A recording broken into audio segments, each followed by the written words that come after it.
منصب، کرسی، عہدہ، اقتدار، حکومت کے پیچھے بڑے لوگ دیوانہ وار پھرتے ہیں۔ انہیں خبر نہیں ہے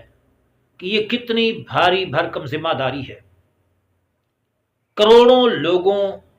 کی ذمہ داری سر پہ اٹھانا، ان کے سیاہ و سفید کا مالک بننا اور ان کے حقوق کو قبضہ و اختیار میں رکھنا، قیامت کے دن حساب کتاب کے عمل سے گزرنے کے لیے کتنی مشکل بات ہے۔ حضور نبی اکرم صلی اللہ علیہ وسلم نے ارشاد فرمایا،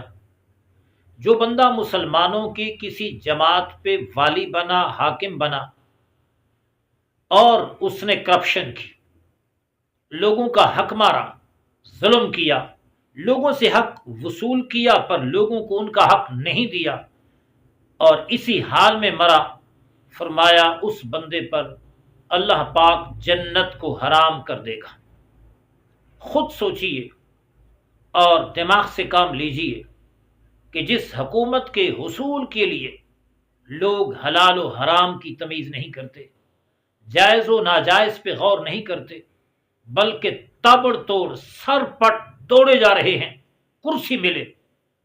کرسی تو مل جاتی ہے، پر جب کرسی کا حق ادا نہ کیا جائے اور لوگوں پر جبر ظلم روا رکھا جائے